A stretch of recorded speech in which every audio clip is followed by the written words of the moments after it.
Good morning, students. Welcome back to the new video of Business Studies.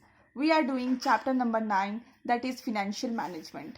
In the last video, we had done with the factors determining the capital structure as well as meaning of financial leverage and capital structure. Okay. In today's video, we are going to discuss fixed capitals and also the factors affecting requirement of fixed capitals. Okay. तो let's start our discussion. आप लोगों ने capital पहले भी सुन रखा है. You all have heard about the capital previously. Okay, आप लोगों ने कैपिटल पहले भी सुन रखा हुआ है. Capital is of two types. Capital दो टाइप्स के होते हैं, fix Capitals and working Capitals. Okay, fix Capitals ऐसे होते हैं जिसमें हम लोग को huge amount of assets capital लगाना पड़ता है एंड उसका बेनिफिट्स हम लोग जो फॉर्म है वो लॉन्ग रन तक मिलता है. और आपने पहले भी पढ़ा था, अगर फिक्स कैपिटल डिसीजन को ही हम लोग क्या बोलते हैं, कैपिटल बजटिंग डिसीजंस बोलते हैं. ठीक है, ये बहुत ही इंपॉर्टेंट होता है क्योंकि आप फिक्स कैपिटल में जो भी इन्वेस्ट करते हैं वो उसका क्वांटिटी काफ़ी लार्ज अमाउंट ऑफ मनी आप इन्वेस्ट करते हैं और उसका जो बेनिफिट्स है वो भी तुरंत नहीं मिलता है, वो भी लॉन्ग रन में हमें मिलता है. ठीक है, तो अगर एक बार ये डिसीजंस रॉन्ग हो जाए तो हम लोग उसको रिवर्स नहीं कर सकते हैं. सो fixed capital involves allocation of firm's capital to the long-term assets or project. Managing fixed capital is related with investment decisions and it is also called capital budgeting. मतलब fixed capital में हम लोग allocation जो करते हैं वो काफ़ी large amount of assets करते हैं जो कि हम long term के लिए करते हैं. ओके, और इसमें ये कौन सा हम जो 3 डिसीजंस पढ़े थे, फिनेंस मैनेजर जो 3 डिसीजंस लेते हैं उसमें से जो इन्वेस्टमेंट डिसीजन है उसमें हम फिक्स कैपिटल के बारे में डिसाइड करते हैं and this is called capital budgeting decision. Okay, तो हम लोग कैपिटल बजटिंग डिसीजंस कौन कौन से होते हैं हम लोग ये देखते हैं. Like purchase of land, okay, that involves huge cost.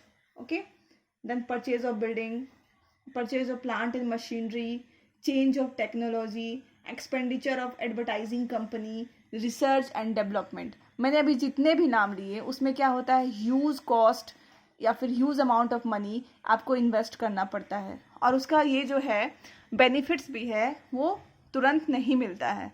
ठीक है, उसको वो हमें लॉन्ग रन में मिलता है. जैसे अभी देखिए हमारा जो कंट्री का जो कंडीशंस है उसमें बहुत सारे लोग वैक्सीन्स बनाने में लगे हुए हैं. तो गवर्नमेंट का जो ह्यूज अमाउंट ऑफ मनी है वो कहाँ लग रही है, to invent the vaccine of corona. Okay, अगर वो वैक्सीन बन जाती है, अभी तो उसमें ह्यूज कॉस्ट लगा है, अगर वो वैक्सीन बन जाती है तो हमें लॉन्ग टर्म में क्या मिलेगा, फ़ायदा मिलेगा क्योंकि every country of the world is demanding the same. तो वैसे ही है, फिक्स कैपिटल भी इसी तरह का है. यहाँ पे हमें क्या होता है, एक ही बार ह्यूज अमाउंट ऑफ मनी को इन्वेस्ट करना पड़ता है और एट द सेम टाइम हमें बेनिफिट्स उसका लॉन्ग रन में मिलता है, तुरंत नहीं मिलता है. और इसका जो कैपिटल बजटिंग का डिसीजन जो होता है फिनेंशियल मैनेजर को बहुत ही सोच समझ कर लेना पड़ता है क्योंकि क्या होता है इसमें कि अगर वो एक रॉन्ग हो गया तो पूरा का पूरा उसको रिवर्स नहीं कर सकते, मतलब चेंज नहीं कर सकते. बहुत ज़्यादा नुकसान हो जाता है फर्म का या फिर कंपनी का. ओके, तो what are the factors affecting requirement of fix capital. कौन कौन से फैक्टर्स है जो कि फिक्स कैपिटल के रिक्वायरमेंट को अफेक्ट करते हैं. ओके, हम लोग अभी फैक्टर्स देखेंगे, किन किन फैक्टर्स को ध्यान में रख करके डिसाइड किया जाता है कि बिजनेस में कितना फिक्स कैपिटल होना चाहिए. First is nature of business. ठीक है, नेचर ऑफ बिजनेस सबसे पहला यही है कि आपका जो बिजनेस है वो किस टाइप का बिजनेस है. ओके, आपका जो बिजनेस है वो किस टाइप का बिजनेस है. This is the first factor which help in deciding the requirement of fix capital. Okay, ये पहला फैक्टर है जिसको हम लोग कंसिडर करते हैं कि आपका नेचर ऑफ बिजनेस कैसा है. ओके, अगर आपका मैन्युफैक्चरिंग बिजनेस है तो वहाँ पे ज़्यादा फिक्स कैपिटल होगा. Eight the same time you have trading company तो वहाँ पे क्या होगा, लेस फिक्स कैपिटल होगा. तो फर्स्ट वाले में फिक्स कैपिटल का रिक्वायरमेंट ज़्यादा होगा एंड सेकंड वाले में फिक्स कैपिटल का रिक्वायरमेंट कम होगा. Okay, then second is scale of operation. Scale of operation मतलब होता है कि आप कितना ऑपरेट कर रहे हैं. हो सकता है आप बहुत कम प्रोडक्शन कर रहे हैं, हो सकता है बहुत ज़्यादा प्रोडक्शन कर रहे हैं. Okay, the companies whose are operating at large scale requires more fix capital. Okay, ऐसी कंपनी जो बहुत ही लार्ज स्केल में ऑपरेट कर रही है उसको ज़्यादा फिक्स कैपिटल की रिक्वायरमेंट होती है. Okay, and eight the same time वैसी कंपनीज होती हैं जो कि बहुत छोटे स्केल्स में प्रोड्यूस कर रही हैं, बहुत ही कम स्केल में, स्मॉल स्केल में प्रोडक्शन कर रही हैं. उनको क्या होता है कि फिक्स कैपिटल का रिक्वायरमेंट बहुत ही कम होता है. They require less amount of fix capital और plant and machinery. Okay, then third is technique of production. Okay, company जो है आपका वो कौन से टेक्निक यूज कर रही है प्रोडक्शन में. There are 2 types of techniques. 2 तरह के टेक्निक्स होते हैं. First is capital intensive technique. ठीक है, इसमें क्या होता है कि आपको कैपिटल इंटेंसिव टेक्निक में क्या होता है कि आपको बहुत ज़्यादा कैपिटल की रिक्वायरमेंट होती है, क्योंकि आप जो प्रोडक्शन कर रहे हैं वो पूरा का पूरा मशीन का यूज़ करके कर रहे हैं. That is called capital intensive technique where you are using a large machineries to produce your product. At the same time दूसरा टाइप है labour intensive. Okay, labour intensive में आपको क्या होता है, लेस कैपिटल इज रिक्वायर्ड, क्योंकि आपका बहुत सारा काम क्या कर रहे हैं, लेबर ही कर रहे हैं आकर के. तो वहाँ पे आपका कैपिटल का रिक्वायरमेंट कम हो जाता है, वहाँ पे प्लांट एंड मशीनरी का यूज थोड़ा कम हो जाता है. Okay, technology upgradation. कुछ कंपनीज ऐसी होती हैं जो टेक्नोलॉजी अपग्रेडेशन पे ध्यान देती है. मतलब जैसे टेक्नोलॉजी अपग्रेड होता है वो लोग अपने अभी मशीन्स को अपग्रेड कर लेती हैं.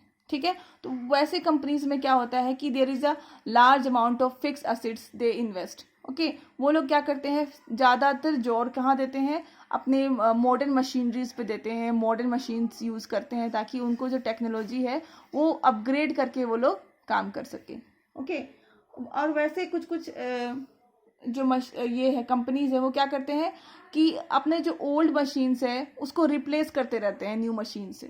Okay, at the same time ऐसे कुछ कंपनीज भी होती हैं जो कि इतना टेक्नोलॉजी अपग्रेडेशन पे उतना ध्यान नहीं देती है, मतलब जो पुराना मशीन है तो उसी पे चलो काम चलाते रहते हैं. ऐसी भी कुछ कुछ कंपनीज होती हैं. तो वैसे कंपनीज क्या करती हैं कि वो बहुत ही कम कैपिटल में काम चला लेती हैं. ठीक है, तो वहाँ पे प्लांट एंड मशीनरी पे या फिर मॉडर्न मशीन्स पे कम इन्वेस्टमेंट होता है. तो वैसे जगह में फिक्स कैपिटल में कम इन्वेस्ट होता है. Okay, fifth is growth prospects. Growth prospect मतलब कुछ कंपनीज ऐसी होती हैं जो अपने आप को जल्दी जल्दी एक्सपेंड करना चाहती हैं. ठीक है, उनका जो एम होता है वो हायर ग्रोथ का होता है, बहुत जल्दी ग्रो करना चाहती हैं. ठीक है, तो वैसी कंपनी क्या करती हैं, they require more fix capital, क्योंकि उनको एक्सपेंड करना है. ठीक है, मॉडर्नाइज करना है अपने आप को, प्रोडक्शन कैपेसिटी बढ़ानी है. ठीक है, तो वैसे कंपनी क्या करेंगी, they require need to invest more on plant and machinery. Okay, at the same time कुछ कुछ कंपनी क्या होती है उतना ज़्यादा एम्बिशियस नहीं होती है कि उनको तुरंत ग्रो करना है. तो वैसी कंपनी क्या होती है, they invest less on fix capital. Alright, sixth point is diversification. Diversification का पहले हम लोग मतलब देख लेते हैं. जैसे मान लो एक कंपनी है वो जूता प्रोड्यूस कर रही थी, शूज़. ओके, तो अब वो क्या सोचती है कि मैं शूज़ तो प्रोड्यूस कर ही रही हूँ, ठीक है, मैं सॉक्स भी प्रोड्यूस कर लेती हूँ, मैं बेल्ट भी प्रोड्यूस कर लेती हूँ, मैं बैग भी प्रोड्यूस कर लेती हूँ और मैं चप्पल भी प्रोड्यूस कर लेती हूँ. इसके साथ साथ वो क्या सोचती है, मैं हर एक एज ग्रुप के लिए प्रोड्यूस करूँगी. मतलब for the old person also I am producing, for adult also I am producing, and for kids also I am producing, and for teenagers also I am producing. ठीक है, तो पहले वो सिर्फ जूता ही प्रोड्यूस कर रही थी, अब क्या क्या सोच रही है देख लो कि कितने सारे प्रोडक्शन की वो चीज़ें क्यों सोच रही हैं. इसी को बोलते हैं डाइवर्सिफिकेशन. डाइवर्सिफिकेशन मतलब होता है range of products, adding to the more range of products, मतलब जो प्रोडक्ट्स को आप ऐड करते जा रहे हैं अलग अलग रेंज में. ठीक है, तो वैसे कंपनीज जो डाइवर्सिफिकेशन करना चाहती है वहाँ पे फिक्स कैपिटल का रिक्वायरमेंट ज़्यादा होगा, मोर होगा. ठीक है, as compare to those companies we are producing one single product. अगर कोई कंपनी जो सिर्फ एक ही टाइप का प्रोडक्ट्स प्रोड्यूस कर रही है वहाँ पे कैपिटल रिक्वायरमेंट का लेस होगा, less capital will be required. And for those companies we are focusing on diversification, more capital requirement will be required.